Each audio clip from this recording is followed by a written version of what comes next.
कैसे हैं आप सभी लोग। एक बार फिर से स्वागत है आपका हमारे YouTube channel study with Yogesh में। आज आपका इकोनॉमी में एक टॉपिक दिया है, भारत में संघीय व्यवस्था व कर टैक्स सिस्टम यानी टैक्स वगैरह। ठीक है, संघीय व्यवस्था का मतलब आप जानते हैं, यानी केंद्रीय स्तर पे, राज्य स्तर पे। बेसिकली जो ये संघीय व्यवस्था का मतलब यहाँ पे सिलेबस में दिया है, ये टैक्स के रिगार्डिंग है। ठीक है, ये एक तो जो पॉलिटी के अंदर मैंने पढ़ाया है कि संघ स्तर पे सरकार, राज्य स्तर पे सरकार, स्थानीय स्तर पे उसका किसको क्या सब्जेक्ट मिले हैं, कौन क्या करते हैं, मैंने पढ़ा दी है। ठीक है बच्चों, देखो क्योंकि वीडियो की एग्जाम की हम लोग क्लासेस देख रहे हैं, इसमें सबसे महत्वपूर्ण क्या है पता है, आप लोगों का अपने स्तर से रिवीजन करना है। क्यों? क्योंकि सब चीजें आपने एक बार पढ़ी हुई हैं, आप री एग्जाम देने जा रहे हैं। री एग्जाम का मतलब क्या होता है? इसका मतलब आपने पहले एग्जाम दिया होगा। अगर पहले एग्जाम अगर आपने दिया है तो कहीं ना कहीं मान के चलो पहले पढ़ के गए हैं। आप तो सिर्फ एक फाइनल टच दे सकते हैं, 1.5-2 महीना जो बचा है उसको रिवीजन आप लोग कर सकते हैं। इसके अलावा इसमें कोई भी नई चीज आपको नहीं मिलेगी। ठीक है, करंट अफेयर वगैरह और जो ऐसे टॉपिक जहां संभावित है कि आपको चीजें एग्जाम में पूछी जा सके, जो मैंने नहीं कराई हैं वो मैं कराऊंगा। ठीक है, फिर अब पूरा सिलेबस तो संभव है नहीं, आप खुद ही जानते हैं और आप भी जानते हैं व्यवहारिक भी नहीं, यानी प्रैक्टिकली अगर आप देखोगे हर चीज, अब विराम चिन्ह पढ़ाऊं, कारक चिन्ह पढ़ाऊं, हिंदी के अंदर उपसर्ग प्रत्यय पढ़ाऊं या राइटर पढ़ाऊं, ये तो मतलब मुझे लगता नहीं कि इतना ज्यादा आप लोगों के लिए कोई फायदा होगा, आपका ही समय जाएगा। ठीक है, तो अधिकांश समय सेल्फ स्टडी को दीजिए, अधिकांश समय आपने अपने रिवीजन को देना है, जो नोट्स बने हैं उसको सही से तैयार करना है, यही आपकी सफलता की कुंजी है। ठीक है, और आप मतलब अनावश्यक रूप से फालतू की चीजें पढ़ते रहोगे, वन लाइनर पे वन लाइनर पढ़ते रहोगे, मैं फिर कह रहा हूं कुछ समय बाद फिर आप मुझसे पूछोगे सर स्कोर नहीं होता क्या करें। मैं इसलिए मैं कह रहा हूं वन लाइनर को स्किप कीजिए, सिर्फ वही वन लाइनर पढ़िए जो आपके सिलेबस के टॉपिक के हैं। यानी टॉपिक अगर दिया है उसने भारत में स्वतंत्रता संग्राम, या अगर उसने दिया है जैसे एक टॉपिक हिस्ट्री में देखा होगा आपने, भारत में यूरोपीय कंपनी का आगमन दिया है ना, अब आप उसके वन लाइनर पढ़ो ना, पहले आप टॉपिक पढ़ो, आपको जरूरत ही नहीं पड़ेगी वन लाइनर पढ़ने की। अब कोई आपका ईरान का क्वेश्चन, कोई तुरान का क्वेश्चन, कोई तेहरान का कोई क्वेश्चन, ऐसे उल्टे सुल्टे क्वेश्चन जिसका ना सर पैर कुछ है नहीं, ऐसे क्वेश्चन आप उसको रटोगे या कोई आपको ऐसी चीजें बताएगा तो कहां मतलब आप लोग सोचोगे सफलता मिलेगी। ठीक है, ये बिल्कुल नहीं होता। आप सिर्फ सिलेबस पढ़ के जाइए, अच्छे से उसको तैयार करके जाइए, उसी से अगर आपको सफल होना होगा तो आप उसी से क्या हो जाएंगे, सफल हो जाएंगे। ठीक है, एक टॉपिक आप लोग आज का हिंदी का लिखना, आज आपको हिंदी के अंदर होमवर्क के अंदर संधि कंप्लीट करनी है। ठीक है, मैंने बहुत अच्छे से ये टॉपिक कराया है, बहुत इंपॉर्टेंट टॉपिक आपके सिलेबस का है हिंदी के अंदर। इसके अंदर सिर्फ और सिर्फ आपके सिलेबस में उसने क्या लिखी है, स्वर संधि और उसके 5 प्रकार, यानी आपको क्या पढ़नी है, संधि किसे कहते हैं, स्वर संधि क्या होती है और इसके 5 प्रकार जो है उनके बारे में पढ़ना मैंने अच्छे से करा रखा है। आपको ये फोल्डर में मिल जाएगा, UKSSC हिंदी वाला फोल्डर। अब आप इससे करोगे UKSSC हिंदी, या कहीं मैंने इसको कराया होगा, देखना प्लेलिस्ट में। अब आप ये टॉपिक करोगे तो आप बताइए आपको जरूरत क्या है, मतलब अनावश्यक चीजें पढ़ने की, इसको पढ़िए। इसके बाद आपके पास जो भी किताब है, ये तो क्योंकि ये तो ऐसी चीजें हैं जो आप सीधे मतलब ओपनली वहां पे क्या कर सकते हैं, किताब खोल के, पहले आपने एक बार सीखा, उसका किताब खोली, आपने तुरंत देखा कि कैसे बनाना है, ल्यूसेंट से आप इसको क्या कर सकते हैं, तैयार कर सकते हैं। हिंदी का टॉपिक हो गया। ठीक है, उत्तराखंड डिस्ट्रिक्ट सीरीज का नेक्स्ट जिला। ठीक है, डिस्ट्रिक्ट सीरीज का नेक्स्ट जिला जितना आपने करा रखा है। इंडिविजुअल टॉपिक सीरीज का एक टॉपिक, ये डेली रहेगा आपका। ठीक है, आपने नोट्स बनाए होंगे या नहीं बनाए तो प्लेलिस्ट में जाके पढ़ लेना, एक टॉपिक। और उत्तराखंड इतिहास का एक टॉपिक। ठीक है, इसके अलावा जो आपको जब भी समय मिलता है कोशिश करना, ध्यान से हमेशा एक चीज ध्यान रखना, जिन टॉपिक्स को आप यहां पे कवर करेंगे, इनको यही टॉपिक आपकी बुक से कवर होनी चाहिए। अधिकांश कोशिश यही करना कि आपका तैयारी कैसी होनी चाहिए। आपने कोई टॉपिक यहां से पकड़ा, आपने रिवीजन के तौर पे किताब से भी वही टॉपिक पढ़ना है। ठीक है, और इसके लिए किताब परीक्षावाणी प्लस विंसर ईयर बुक, इसके अलावा कुछ नहीं पढ़ना है। ठीक है, विंसर ईयर बुक उत्तराखंड का आपका ये हो जाएगा। तीसरा पोर्शन रहता है बच्चों, हम मंडे से आपको मैं कंप्यूटर और रीजनिंग का भी बताऊंगा। ठीक है, अभी तो हम सिर्फ 3 चीजों को फोकस कर रहे हैं। तीसरा चीज आता है बच्चों जीएस मैंने कहा था 3-3 दिन एक दिन एक चीज करना है। ठीक है, आज आप एक काम करना, एक टॉपिक है लिख लेना उसको, भारत में यूरोपीय कंपनियों का आगमन, भारत में यूरोपीय कंपनियों का आगमन। ठीक है, जो भी है मॉडर्न हिस्ट्री के अंदर देखिएगा, पूरा हाईलाइट कर लेना इसको, ये मैंने कराया हुआ है। अगर आपको इस चैनल पे अगर नहीं मिलता है किसी के इसमें ये वाला टॉपिक, तो स्टडी विथ योगेश 2.0 एक चैनल है यूट्यूब पे, वहां देखना, मॉडर्न हिस्ट्री के अंदर शायद मैंने कराया होगा, आप लोग जो नहीं जुड़े देख लेना, उसमें मैंने करा रखा है। ठीक है, दूसरा पॉलिटी के अंदर आप नागरिकता वाला टॉपिक कंप्लीट कर लेना आज, सिलेबस में लिखा है, मैं अपने मन से नहीं कह रहा। ये भी मैंने करा रखा है, नागरिकता क्या होती है, नागरिकता प्राप्त करने के तरीके क्या है और नागरिकता कैसे छीनी जा सकती है, ये टॉपिक मैंने अच्छे से करा रखा है। पॉलिटी के अंदर आप चेक कर लेना कौन सी पॉलिटी, जो पहले पॉलिटी करा रखी है। तो ये 2 टॉपिक आपकी हिस्ट्री और इसका होना चाहिए। बाकी आपके पास जो भी समय मिलता है उसको आप तैयार करेंगे, ठीक है। तो आज का टॉपिक देखिए, कर, भारत में संघीय व्यवस्था और टैक्स सिस्टम लिखा है, ठीक है। एक बार मैंने पहले कराया हुआ है जीएसटी वगैरह हल्का फुल्का, लेकिन मैं यहाँ जीएसटी वगैरह नहीं कराऊंगा आपको।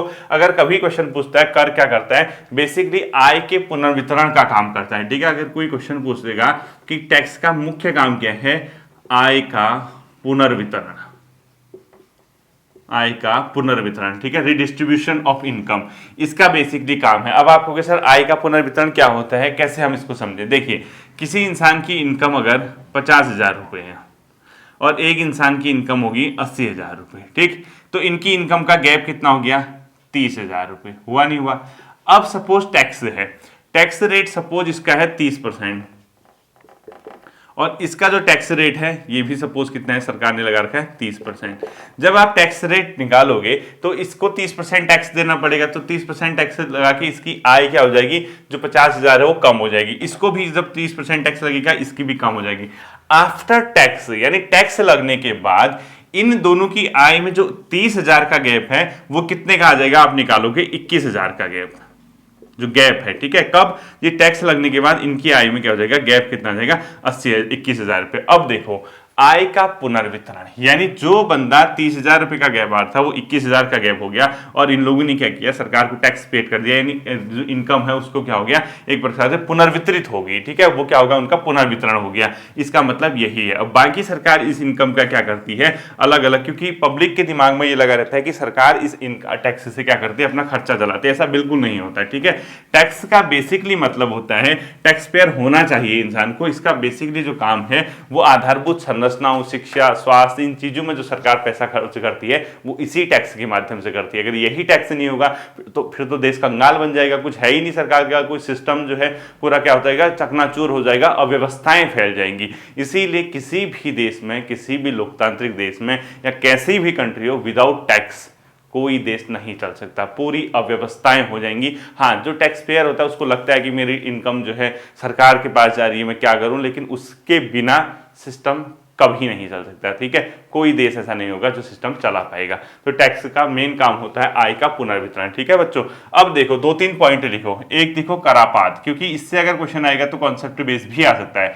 करापात को बोलते हैं बच्चों इंसिडेंट ऑफ टैक्स। क्या लिखोगे, इंसिडेंट ऑफ टैक्स। इसका मतलब होता है जहां पर, यानी जिस बिंदु पर कर लगता है उसको क्या बोलते हैं, करापात। क्या लिखोगे, जिस बिंदु पर कर लगता है, यानी जैसे कोई व्यापारी है, जीएसटी लगाना है तो व्यापारी पे लग गया ना, तो उस पे क्या होगा, जो टैक्स लगेगा, जिस बिंदु पर कर लगता है उसको क्या बोलते हैं, करापात लगते हैं, ठीक है। दूसरा बच्चों कराघात होता है, इंपैक्ट ऑफ टैक्स।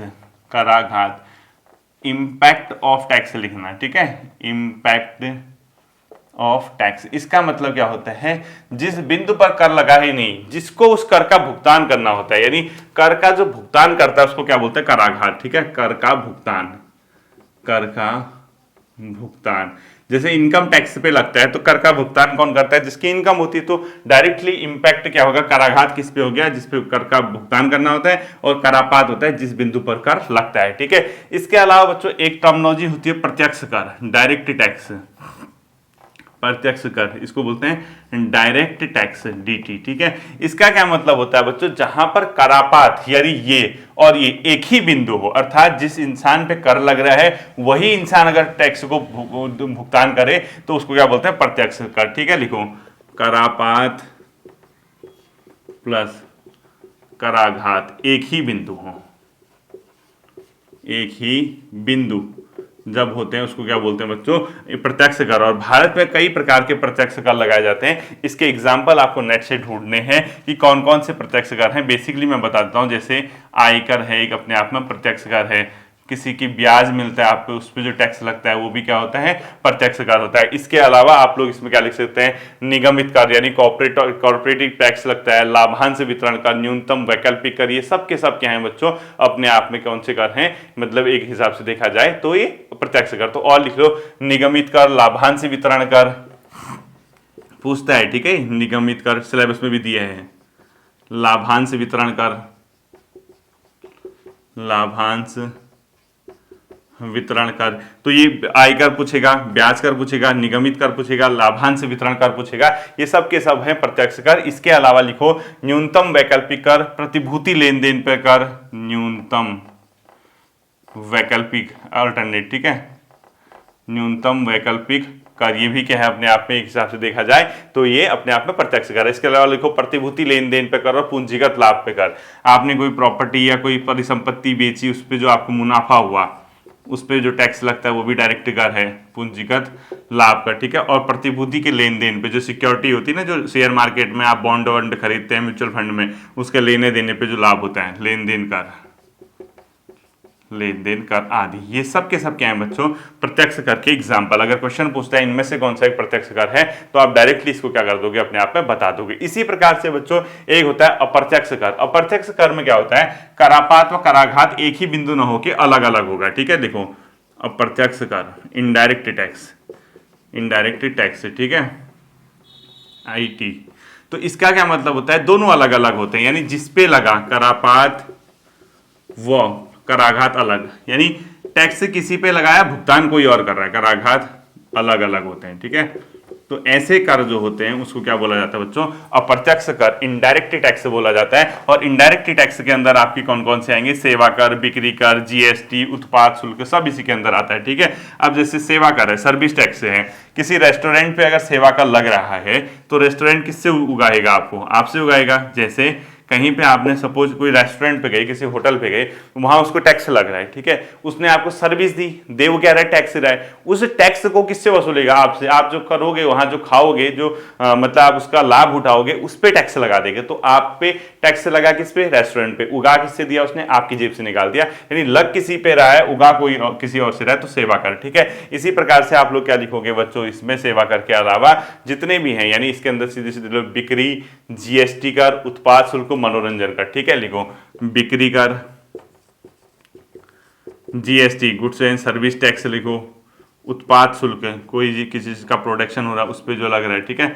मनोरंजन कर, मनोरंजन कर लगाते हैं, राज्य सरकार लगाते हैं। ये सब के सब क्या हो गए बच्चों, एक प्रकार से देखा जाए तो अप्रत्यक्ष कर की क्या है, एग्जाम्पल हो गए, ठीक। इसके बाद बच्चों देखो, विश्व में अलग अलग प्रकार की कराधान की विधियां, कर लगाने की विधियां हैं, उसके अंदर आपके क्वेश्चन कभी कभी पूछा जा सकता है कॉन्सेप्ट आधारित, ठीक है। अब बताओ इन क्वेश्चन को कितने वन लाइनर पढ़ लोगे, इससे अच्छा एक बार तमीज से क्या है पढ़ लेना है, बाकी क्या दिक्कत है बताना, ठीक है। देखो कराधान की विधियां लिखो, कराधान की विधियां, ठीक है। देखो विश्व में बेसिकली बच्चों 3 प्रकार की कराधान की विधियां होती हैं। एक को बोला जाता है बच्चों क्या, प्रगामी कराधान। ये क्वेश्चन बहुत इंपॉर्टेंट है, प्रगामी कराधान। इसको इंग्लिश में लिखना प्रोग्रेसिव टैक्स। क्या लिखोगे, प्रोग्रेसिव टैक्स। प्रगामी कराधान में क्या होता है बच्चों, आय बढ़ने के साथ साथ, जैसे जैसे आय बढ़ेगी तो कर की दर भी बढ़ती है, ठीक है, कर की दर भी बढ़ती है। अर्थात एक ऐसी टैक्स व्यवस्था जिसमें आय बढ़ने के साथ साथ कर की दर को बढ़ाया जाता है, वो क्या कहलाता है, प्रगामी कराधान कहलाता है। और भारत में यही चलता है और ये सर्वाधिक प्रचलित है, ठीक है, सर्वाधिक प्रचलित है और भारत में भी यही पाया जाता है, ठीक है। जैसे आपकी कोई इनकम है, जैसे आपने 1000 रुपए की इनकम कमाई, उस पर अगर 5% टैक्स है, अगर आपकी 2000 रुपए की इनकम होगी तो 10% टैक्स हो जाएगा। अर्थात जैसे जैसे आय बढ़ेगी वैसे वैसे टैक्स का रेट बढ़ जाएगा। तो इस विधि को बोलते हैं प्रगामी कराधान। तो कहीं ना कहीं ये अपने आप में सबसे ज्यादा प्रचलित विधि है बच्चों, सबसे ज्यादा ये चलती है, ठीक है। दूसरा लिखो प्रतिगामी कराधान, उल्टा इसका, प्रतिगामी कराधान, ठीक है। प्रतिगामी कराधान का मतलब होता है रिग्रेसिव टैक्स, ठीक है, मतलब टैक्सेशन जो होता है रिग्रेसिव, इसको लिख लेना। इसमें क्या होगा बच्चों, आय बढ़ने के साथ साथ कर की दर को घटा दिया जाता है, आय की बढ़ने के साथ साथ कर की दर को क्या किया जाएगा, कम कर दिया जाएगा। प्रतिगामी कराधान ये सबसे कम प्रचलित है, ठीक है, सबसे कम प्रचलित, क्योंकि देखो इनकम बढ़ने के बहुत कम राष्ट्रों में ऐसा देखने को मिलेगा आपका, क्योंकि अब बताओ आय बढ़ने के साथ साथ कर कहाँ घटाया जाता है। हालांकि बेसिकली इसमें एक कॉन्सेप्ट छुपा है, ये प्रोत्साहित करने को, जैसे अमेरिका वगैरह में कहीं कहीं आपको देखने को मिलेगा किसी किसी राज्य में इस टाइप का टैक्स सिस्टम है। वो क्यों? क्योंकि वो सामने वाले को मोटिवेट करते हैं, और काम कर, और प्रोडक्शन कर, और कमा।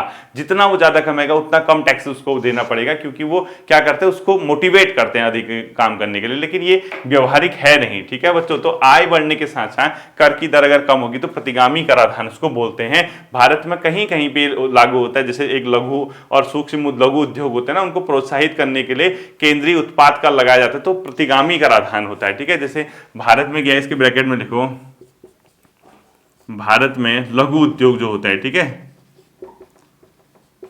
उद्योग में केंद्रीय उत्पाद शुल्क इसी का रूप है, केंद्रीय उत्पाद शुल्क, ठीक है। क्यों? लघु उद्योगों को प्रोत्साहित करने के लिए, जितना ज्यादा कमाएंगे उतना कम आपको टैक्स हम लेंगे आपसे, ऐसा कहा जाता है। तो ये इसी प्रकार का अपने आप में क्या है बच्चों, सिस्टम है, ठीक है। केंद्रीय उत्पाद कर जिसको लिख रहे हैं, केंद्रीय उत्पाद कर लिख लो इसको, ठीक है। तो ये एक इसी प्रकार का रूप है, बाकी ये उतना प्रचलित नहीं होता है। तीसरा होता है बच्चों समानुपाती कराधान। उसमें क्या होगा, प्रत्येक स्तर की आय एवं उत्पादन हेतु कर की दर समान होती है, ठीक है। तीसरा लिखो समानुपाती, प्रोपोर्शनल, ठीक है, समानुपाती कराधान। इसमें क्या होगा बच्चों, प्रत्येक स्तर पे किसी भी लेवल पे आप जाओगे तो उसमें क्या होगा, प्रत्येक स्तर की आय एवं उत्पादन हेतु कर की दर समान होगी, ठीक है। लिखो प्रत्येक स्तर पे, प्रत्येक स्तर की आय व उत्पादन हेतु कर की दर समान, कर की दर समान होती है। इसको बोलते हैं क्या, समानुपाती कराधान। इसका क्या मतलब है, आप सिंपली समझिए इसको। इसका ये मतलब होता है, समानुपाती का मतलब, जैसे आप बताओ आपने अगर ये सिस्टम अपना दिया तो एक टाइम बाद क्या होगा, आय बढ़ते रहेगी तो कर तो उसका पूरा बहुत इनफाइनाइट चला जाएगा, 100% टैक्स दे देगा ऐसे तो। और इसमें क्या होगा, घट रही आय बढ़ने के साथ कर की दर कम कर रहे हैं, एक टाइम इतनी इनकम हो जाएगी कर जीरो कर दोगे उसका। तो कहीं ये पॉसिबल नहीं है कि आय बढ़ाने के साथ साथ आपकी एक लिमिट होगी कि आप इसको कहीं ना कहीं रोकना पड़ेगा, इसको भी कहीं ना कहीं रोकना पड़ेगा। तो समानुपाती में क्या होगा, एक इनकम ऐसी हो जाएगी जिससे ऊपर, जैसे होता है नहीं, इतने लाख से इतने करोड़, इतने लाख से सालाना ऊपर टर्नओवर पे 30% से ऊपर टैक्स पड़ेगा। जैसे 20 लाख कह दिया, जैसे ऐसे कर दिया, देखो 5 लाख से 10 लाख बोला 10% पड़ेगा, 10 लाख से 20 लाख बोला 20% पड़ेगा। अब ठीक हो गया। अब इसके बाद 20 लाख प्लस से कह दिया 30% पड़ेगा। अब हम कुछ नहीं करेंगे। अब 20 लाख के बाद आप 30 करोड़ कमाओ, 50 करोड़ कमाओ, कोई परसेंट वो नहीं होगा, 30%। वरना क्या होता है, ये 10%, 20%, 30%, एक टाइम तो ऐसा आ जाएगा कि 100% हो जाएगा, उसको तो सारा एक कर में देना पड़ेगा, ठीक है। ये 3 प्रकार के अपने आप में क्या चलते हैं बच्चों, कर की विधियां चलती हैं, ठीक है। अब देखो बेसिकली एक अच्छी कर व्यवस्था, एक गुड टैक्स सिस्टम जो होता है, उसके अंदर 5 बिंदुओं को रखा जाता है बच्चों, ठीक है। तो एक अच्छी कर व्यवस्था, क्योंकि मैंने पहले कह दिया आपसे कॉन्सेप्ट बेस्ड क्वेश्चन आएगा इससे। देखो एक अच्छी कर व्यवस्था के 5 लक्षण क्या हैं, एक अच्छी कर व्यवस्था लिखना है, ठीक है। लिखो एक अच्छी कर व्यवस्था आप किसको कहोगे, इसमें बेसिकली 5 पॉइंट देखने को मिलते हैं, आप इसको सुनना, ठीक है, खाली सुनना है इसको। पहला लिखो न्याय संगति होनी चाहिए, यानी फेयरनेस होनी चाहिए, ठीक है, न्याय संगति, यानी कर सिस्टम ऐसा होना चाहिए जो फेयर होना चाहिए, तो इसको लिखो फेयरनेस, ठीक है। दूसरा लिखो दक्षता, इफिशिएंट होना चाहिए कर, इतना भी ना हो कि सामने वाला जो है टैक्स की चोरी करने लगे, यानी इफिशिएंस होना चाहिए, न्याय संगति यानी फेयरनेस होनी चाहिए। इसके अलावा प्रशासनिक सरलता होनी चाहिए, एडमिनिस्ट्रेटिव जो होना चाहिए ना, बहुत ईजी होना चाहिए, लिखो प्रशासनिक सरलता। पता लगा इतना कॉम्प्लिकेटेड बना दिया कि टैक्स ही नहीं ले पा रहे हो, प्रशासनिक सरलता, ठीक है। इसके अलावा एक अच्छी कर व्यवस्था का एक और लक्षण है बच्चों, लचीलापन होना चाहिए, फ्लेक्सिबिलिटी होनी चाहिए और ट्रांसपेरेंट होनी चाहिए, पारदर्शी, ठीक है। लिखो लचीलापन और पारदर्शी। ये बेसिकली बच्चों ये क्या है, अच्छी टैक्स व्यवस्था के गुण हैं, ठीक है। इसके बाद आता है बच्चों एक टैक्स, उसको बोलते हैं मूल्य वर्धित कर। अब बेसिक कुछ महत्वपूर्ण टैक्स लिख दो इसमें, ठीक है, जो पेपर में आ सकते हैं, ज्यादा इसमें कुछ पढ़ना नहीं है। लिखो कुछ महत्वपूर्ण टैक्स, कुछ महत्वपूर्ण टैक्स लिख देना है, ठीक है। पहला लिखो आप लोग मूल्य वर्धित कर,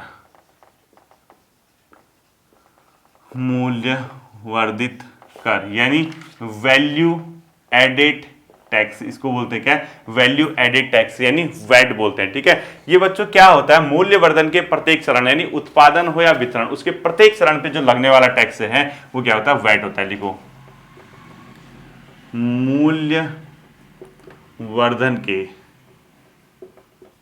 प्रत्येक चरण पर लगने वाला जो टैक्स है उसको क्या बोलते हैं, वैट बोलते हैं बच्चों। ये चाहे उत्पादन हो या उसका वितरण हो, ठीक है, ब्रैकेट में लिखो उत्पादन व वितरण, उसका प्रोडक्शन करो उत्पादन व वितरण हेतु, ठीक है। अब देखो समझाता हूं आपको, ठीक है। वैट का मतलब क्या लिखा है, नाम से ही लिख रहा है, मूल्यवर्धन मतलब वैल्यू एड, यानी जहां पर आपने किसी चीज की वैल्यू बढ़ा दी, वहीं पे बढ़ा दिया तो वहीं पे उस पर टैक्स पड़ जाएगा, ठीक है। इसका क्या मतलब हुआ, कोई एक प्रोडक्ट ए है, इसका उत्पादन हुआ, इस पे वैट लग गया कुछ परसेंट, ठीक है, वैट लगा। उसके बाद क्या हुआ, ये दूसरे चरण पे गया, ये कहीं इसको निकाला गया, इसको बेचा गया, बी के पास पहुंचा, बी ने इसमें मॉडिफिकेशन कर दिया, कोई भी चीज कर दी, तो यहीं पर जो वैल्यू ऐड कर रखी है उस पर क्या लग जाएगा, वैट लग जाएगा। तो फिर तीसरे चरण पे जाएगा, उसने कुछ किया वहां पे, यानी हर जगह पर जहां पर वैल्यू ऐड हो रही है उसको क्या बोलते हैं, मूल्यवर्धन पे लगने वाला कर क्या कहलाता है। इनमें से अगर क्वेश्चन पूछेगा कौन सा कर मूल्यवर्धन पे लगता है, तो आपका आंसर हो जाने से वैट हो जाना चाहिए, ठीक है। ध्यान रखना इसको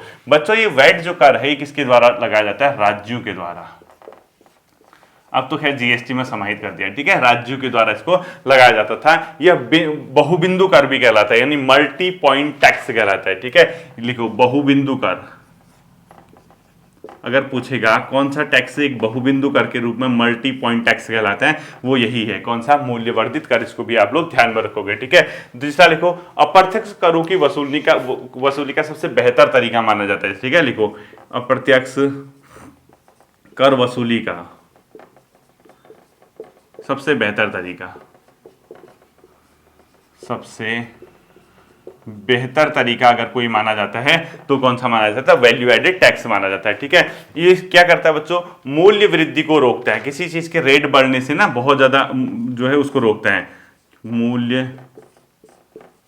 वृद्धि को रोकता है वैट।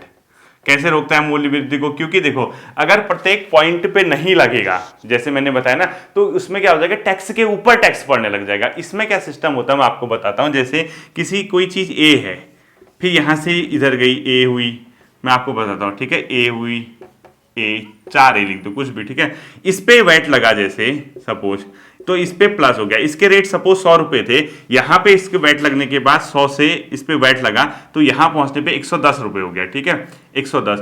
अब वो जो टैक्स लगेगा ना, ये जो करेगा ये वाला बिंदु, ये पूरे 100 पे नहीं लगाएगा टैक्स, अब इसने जितनी वैल्यू ऐड कर रखी है उस पे टैक्स लगेगा। सपोज इसने 20 रुपए के बराबर वैल्यू ऐड कर दी, तो इसमें क्या होगा, वैट इस 20 रुपए पे लगेगा। वरना सोचो 20 रुपए पे अगर जो रेट होगा वो कितना कमाएगा, नहीं तो ये 110 पे टैक्स लगा देंगे दोबारा, फिर उसके बाद इसके रेट यहाँ 120 जुड़ गए, 130 हो गया, तो ये 130 पे पूरा टैक्स लगा देंगे। तो इससे क्या होता है, वो जो प्रोडक्ट होता है बहुत महंगा हो जाता है, क्योंकि टैक्स के ऊपर टैक्स लगता है। इसीलिए क्या कहा मैंने, मूल्य वृद्धि को रोकता है, क्योंकि प्रत्येक चरण पे वैल्यू के एडिशन पे टैक्स लगता है, ना कि पूरे के पूरे पे टैक्स लगता है, सिर्फ वैल्यू एडिशन पे टैक्स लगता है, ठीक है। अब वैट क्या है, कैसे काम करता है, ये तो मैं आपको समझा देता किसी न किसी दिन पे, लेकिन ये अभी यहाँ पे समझाने का टाइम नहीं है, ठीक है। अगला देखो, बाजार को समरूप बनाता है ये टैक्स, बाजार को समरूप कैसे, क्योंकि ये वैट जो है बच्चों राज्यों के द्वारा उगाही की जाती है। अब अलग अलग राज्यों में वैट के, जैसे राज्य टैक्स लेते ना अलग अलग तरीके से लेते, तो हर राज्य में अलग अलग किसी चीज का सेम प्रोडक्ट का रेट होता है। वैट के आने से क्या हो गया, पूरे राज्यों में भी जो है सेम रेट चीजें मिलने लगी, ठीक है। बाजार को समरूप बनाता है। एक लिखो, कर की चोरी को कम करता है, राज्यों की कर वसूली को बढ़ाता है, ठीक है। कर चोरी कम होती है इसमें, टैक्स को चोर नहीं पाते हैं, कर चोरी कम होती है इससे, ठीक है। अब राज्यों का टैक्स बढ़ता है, राज्यों का कर बढ़ता है इससे। अब आपको कर चोरी कैसे कम होती है बच्चों, देखो सिंपल ही बात बता रहा हूं, जैसे वैल्यू एडिशन जिस जिस पॉइंट पे होगा, जो व्यक्ति होगा ना उस पे उसको टैक्स का लाभ लेना है, तो उसको पुराने वाली बिल रसीद दिखानी पड़ती है। जैसे यहां ऐसे गया, देखो ए, फिर ये चेंज होकर टैक्स पढ़ के बी बना वस्तु, फिर सी बना, फिर डी पे गया, ठीक है। अब देखो इसने वैट चुका दिया, तो ये जब ए से बी के पास जाएगा ना, बी अगर ये कहेगा कि पहले ये टैक्स चुका के आया ना, तो इसको एक रसीद दिखानी पड़ती है बी को, तभी इसको उसका लाभ मिलेगा, वरना नहीं मिलेगा। बी से जब सी पे जाएगा तो सी वाला ना इसका लाभ लेने के लिए, जो वैट उसको मतलब पूरे प्रोडक्ट पे टैक्स ना पड़े, सिर्फ वैल्यू एडिशन पे पड़े, तो उसके लिए क्या करता है, पीछे वाले से रसीद मांगता है। तो रसीद मांगेगा तो रसीद दिखाएगा, वो रसीद दिखाएगा तब उसको छूट मिलती है। इस प्रकार से स्टेप बाय स्टेप क्या चलता है, मतलब आगे बढ़ता है, तो कर की चोरी से कम होती है, ठीक है।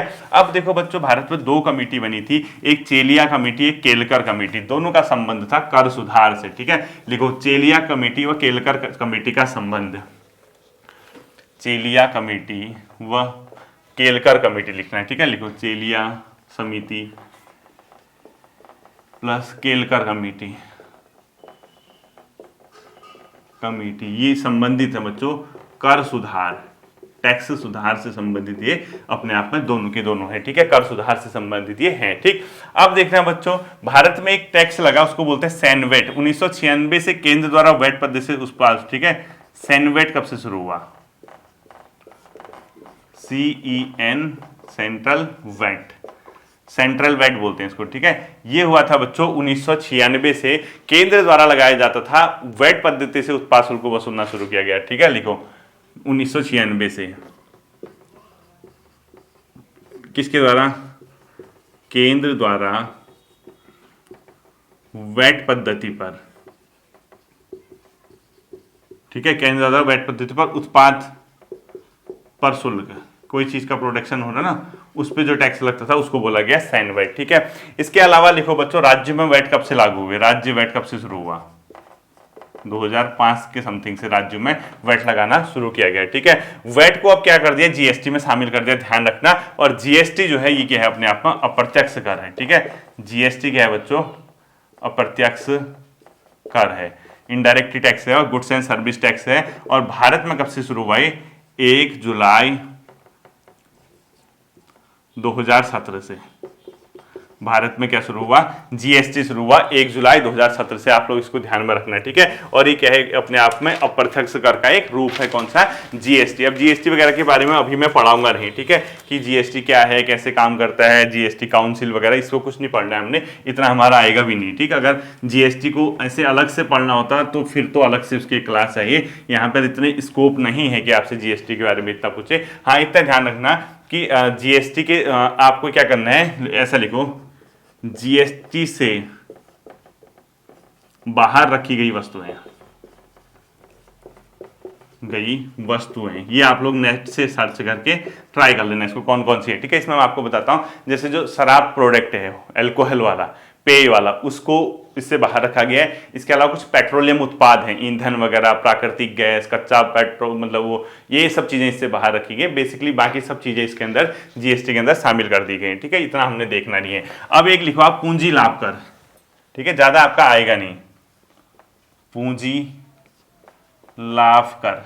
ठीक है, ये भी अपने आप में बच्चों क्या है? एक प्रकार से परिसंपत्तियों की बिक्री से होने वाले लाभ पर लगता है। जो आपने प्रॉपर्टीज वर्क कर रहे हैं, परिसंपत्तियों की बिक्री पर होने वाले लाभ पर लगता है। ठीक है, परिसंपत्तियों की बिक्री पर होने वाले लाभ पर ये लगता है। ये भी दो तरीके से होता है। ये बेसिकली क्या है बच्चों? प्रत्यक्ष कर है, डायरेक्ट टैक्स है। ठीक है, प्रत्यक्ष कर है। इसमें भी दो तरीके हैं बच्चों। एक तो ऐसी परिसंपत्ति होती है जो 36 महीने यानी 3 साल से पहले आपने खरीद के बेच दी, यानी लघु अवधि पूंजी लाभ और दीर्घ अवधि पूंजी लाभ के अंदर इसको कैटेगराइज किया गया है। ठीक है, देखो, लघु अवधि पूंजी लाभ होता है कौन? ये होता है 36 महीने से कम में अगर आपने बेच दिया, कम का, यानी आपने कोई प्रॉपर्टी क्या की, खरीदी और 36 महीने से पहले ही आपने क्या कर दिया, उसको बेच दिया, तो उसको सामान्य टैक्स लगेगा उसमें। कम का कम में बेच डाल दूं तो इसमें क्या लगेगा? सामान्य जो इनकम टैक्स की तरह टैक्स स्लैब है ना, वैसे लगता है। ठीक है, दूसरा होता है 36 महीने से अधिक, दीर्घ अवधि पूंजी लाभ। लिखो, दीर्घ अवधि पूंजी लाभ। ठीक है, इसको क्या लिखोगे? दीर्घ अवधि पूंजी लाभ को 36 महीने से अधिक लिख देना। इसको नीचे लिखो। क्या होता है दीर्घ अवधि पूंजी लाभ? 36 महीने से अधिक समय बाद बेचने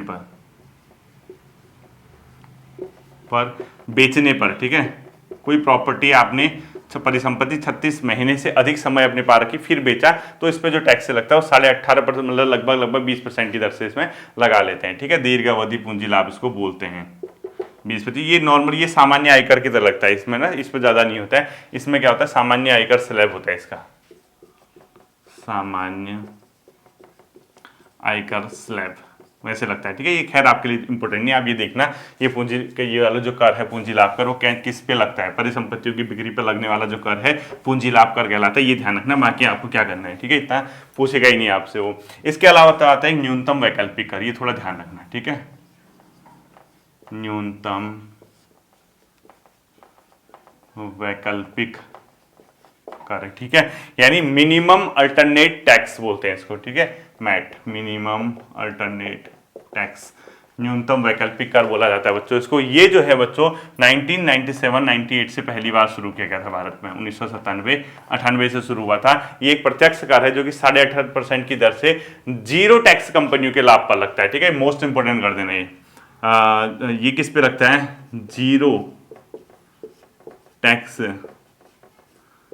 जीरो टैक्स लाभ कंपनियों पर, बहुत इंपोर्टेंट है।